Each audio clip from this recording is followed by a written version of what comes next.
Hello my friends! Welcome back to Keto and the Chaos. My name is Tammy and this is an episode of Mentor Mondays.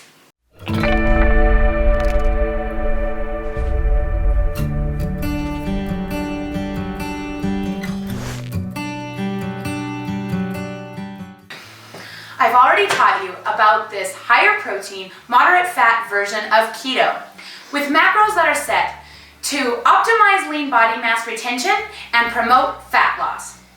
But you may not really understand how to put it into play. So today I'm going to teach you how to set up your own Cronometer app macros and how to track your food. And I'm going to teach you the difference between a gram of weight and a gram of protein when you're weighing out and tracking your food in your Cronometer app. Okay, now you guys probably can guess why I do my videos in my bedroom. Because there's pretty much nowhere else that you can film in quiet and with a pretty background. This is my bookshelf back here. Sorry about that. It is what it is. Okay, so here's the deal. In order to be successful on a ketogenic way of eating, you really need to be responsible for what you are eating.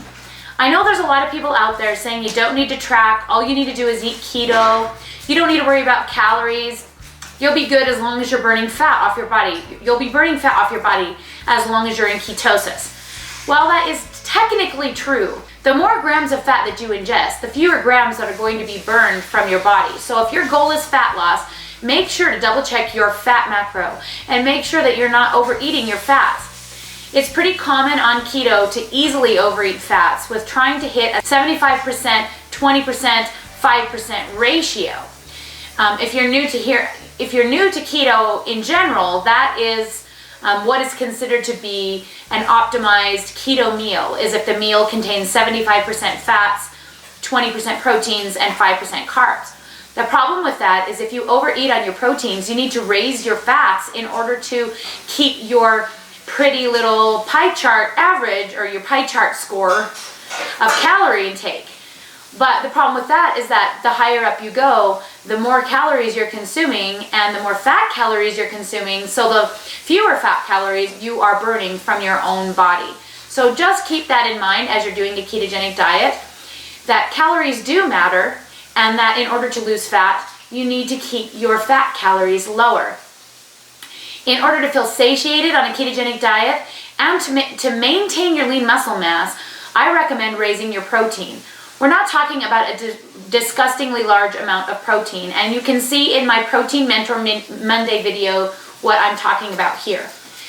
And so that is why I'm teaching you how to track in your app so that you can keep track of every bite that you eat, so that you can know 100% that you are in control of your ketogenic diet, that you're in control of how much you're consuming, so that you can be the one who decides whether or not you're burning fat from your body or from your plate.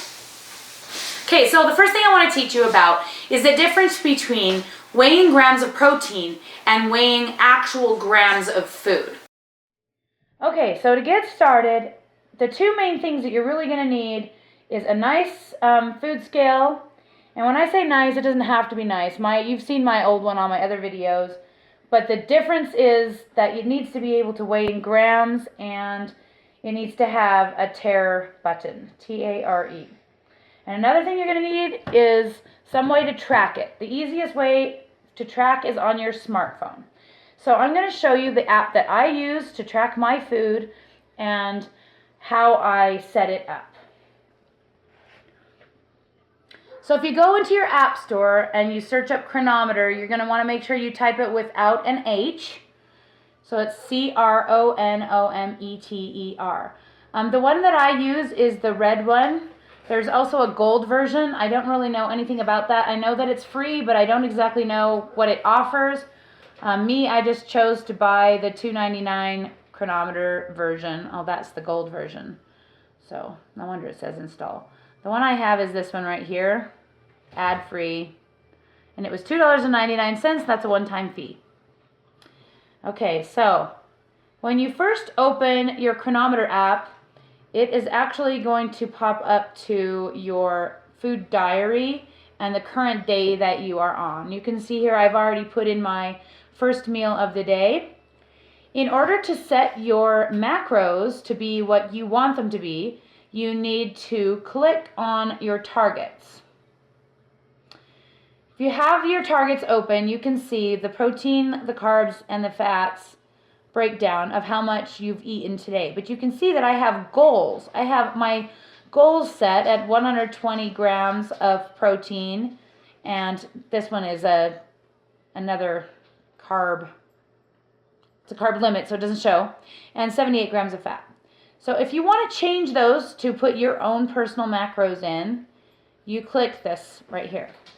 You're going to want to make sure this box is checked. When you first open Cronometer, it's going to have some arbitrary numbers set in here for you, and this box will be unchecked. Make sure you check that box, and then you're able to change whether or not you want a minimum or a maximum for each thing. And then you can see down here, when you click on it, it will show you your contributors to that macro for the day, which is really convenient in figuring out if you've added too many carbs in or something and you want to figure out which thing you want to lower, or too many fats. It's a great way to see what is contributing to your number.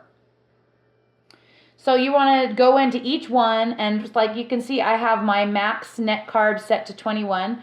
I have it set to net carbs only because I do net carbs on veggies, and I have to keep track of my half carbs on yogurt. Check the yogurt video that I posted a couple weeks ago for the information on that. But everything else I do total carbs. So I just try really hard to keep track, and I try really hard not to eat any ketofied foods or bars, so I can keep it at net so that it will subtract the fiber from my veggies for me. But that's what I have mine set to. And then, you know, for fat, you can choose your fat measurement right here. If you're doing the high-fat, low-carb keto, I'm pretty sure you can also set it to percentages. I don't know how to do that, but I think you can. You may have seen when I click this calorie breakdown that it shows you the percentages of where you're at this time. So my breakfast was 37% protein, 8.2% carbs, and 54% fat. And that carb number is high because I had yogurt, but I count half my carbs in yogurt, so it would normally be a little lower than that. And that's how you set up your macros. If you don't know your macros yet and you want to try the ones I'm using, please join Ketogenic Dieters on Facebook. I'll put the link in the About section below. You can actually set your sodium number. You can see that I have my sodium number set to 5,000 minimum. And this is what has contributed. I have not put in my Sole water this morning yet, but I can show you how I would put that in.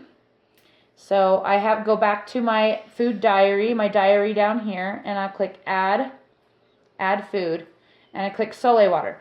Now it's blue because I made that food myself. So if you go to my food down here, this is where you would add something that you can't find on Cronometer, like Sole water. So you can go to add new food, type the food name in, and then you put in whatever the food contains right in here, and then click save, and it will save it in your list. And that is how I made my Sole water recipe thing. There's also a recipe thing, so you can see we have our cheeseburger soup that we made the other day, a couple weeks ago, and you can see what it has in each serving. It has 51 grams of protein, 13 net carbs, and 39 fat in each serving of the cheeseburger soup. And I can weigh that out because I weighed my whole entire recipe to get that number. But it's easier if you just keep it simple. Try not to do too many recipes at first because it can be a little bit crazy to figure out. So I'm going to add my Sole water in. I took 1.5 tablespoons of Sole water. So I am going to choose Sole water, and I'm going to do 1.5 tablespoons, or there are 15 grams in a tablespoon, and so I did 22 grams of Sole water. Add that to my thing. Then if you go back to targets and you scroll down to your sodium down here, you can see now that my sodium, the Sole water I just took, is 2,103 milligrams, and I take that 4 times a day. So I take quite a bit more Sole water than the minimum recommended. And I've already almost hit the minimum You can see I'm at 4166 for the day. And you can see my potassium is already at 881 without supplementing at all. So I'm going to easily hit my 1,000 milligrams of potassium. And my magnesium I haven't put in there yet either. And I have taken 200 milligrams of magnesium. So I'm up to 265 total on that one as well. So you can set whatever values for any of these that you would like. You just click on them. And you can change them. Make sure that you click the use custom values right there. Change it, click save. All right. When you're weighing your meats, you always want to weigh them raw wherever possible. There are exceptions, of course, like when you're doing a full roast or, cooking something in the crock pot, stewing something. Just remember that when you cook your meat first, your weight measurement is not going to be as accurate. When you're putting it into your tracker, you're going to want to make sure that you check to make sure you're using a cooked weight or stewed weight or broiled or braised or whatever you're doing. You need to make sure that you're using a cooked weight for your Cronometer entry. Every other time, try and weigh raw as much as possible. Now, the difference between weighing a raw chicken breast, so a lot of people come to me and say, 120 grams of protein is such a small amount. When I weigh out 120 grams, it's just a couple of ounces of meat. I can't live on that. So that is where people are having a misunderstanding. So there is a difference between a weight of the actual food and the grams of protein that are in food. So in about 6 to 7 ounces, about 7 ounces of meat, there are 40 grams of protein. So when you weigh out your grams of meat and then enter it into your Cronometer app, that's the Cronometer app is going to tell you how many grams of protein you will get from that amount of meat, which is why you need to put it in your app first before you eat it to make sure that you're getting the right amount. So if you take, for example, my yogurt that I eat every day. If you look at the back of the yogurt container, you can see that in 227 grams of yogurt, there are 23 grams of protein in that. So with yogurt, there's like fewer grams of protein per gram or for a large amount of grams. There's not 227 grams of protein in this product. There's only 23. And the same with chicken. And your app will tell you that. Okay, so I'm going to teach you how to weigh out your food on a food scale. The tare button is very important, and this is the reason why. When you add a dish to your scale, you're going to see that it has a weight. You don't want your dish weight to factor into your food weight. So after you put your dish on the scale, you click the tare button, and it will set it out to 0, maybe, or not. There we go. And it will make this be 0 weight so that when you add in your food, so we are going to do our yogurt like as if I were going to do 227 grams, which is the weight for 1 cup on the back, you'd be able to add it to your bowl and you would see the weight of only the yogurt. So I would weigh out 227 grams on this scale into this bowl.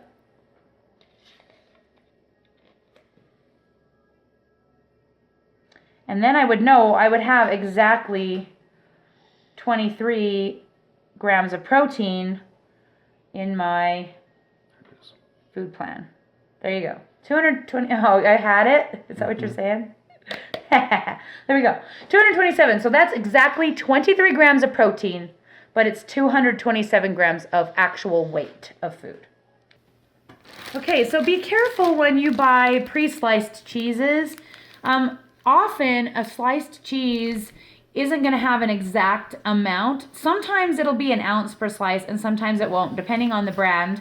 So make sure you weigh out your slices when you are before you input them into your tracker. So we're going to tear this plate out. If I can figure out how to do it. There we go. And so for example, if we pull out one slice of this First Street provolone cheese, we've got 26. That's actually 2 grams shy of an ounce. Is 228 in an ounce. So Maybe we could add in a little bit more to get to 28. Oh man, apparently a lot more. That's going to be too much. I just know it. So you see, it's kind of tricky if you want exactly 28 grams. Or you could just put your one slice on your plate and track 26, which is probably what I'm going to do right now. So I want to find out how much protein is in this. We knew how much protein was in the yogurt because it said so right on the back. But you don't need to look at the back. You can go right into your Cronometer app and you can find out that way. So we're going to add a new food. There are two options here that we could do. We could do add food or we could do scan food.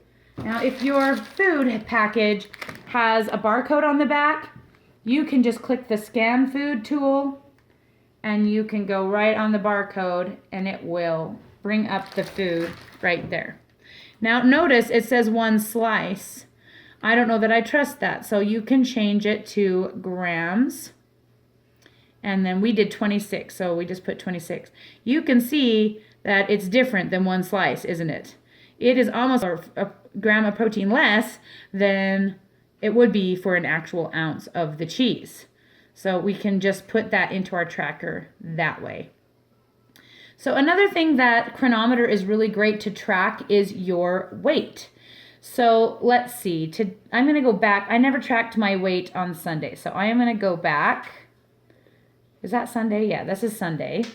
And I am going to put in my weight. And the way you do that is that you do an add biometric. And so my weight yesterday was 228.9. And I'm going to add that in. If you want to see what your trend looks like, what your line looks like, you click trends. But if you look at my weight number, you can see that it's gone from 374 down to 228, but it's not completely linear. It has lots of ups and downs, and I think you can zoom that in. Maybe not. Let me turn it this way and see. I can't really zoom it in. All right, well, maybe I can zoom closer. Can you focus on it? Still? Yep. All right, so you can see that it definitely has not been linear. I've had a lot of ups and downs, peaks and valleys as I've gone, but on this way of eating, it's consistently over time gone way down. And so I have it set to January 1st, 1900 to February 5th, 2018. So there's literally however many things I've been putting in my tracker. And I just put it in each week when I weigh in. All right, so there you have it. That's how you track and weigh and input into a tracker everything that you eat on a ketogenic way of eating so that you can have control of your caloric deficit so that you can lose fat too. Thanks for hanging out with me today. I'll talk to you again soon.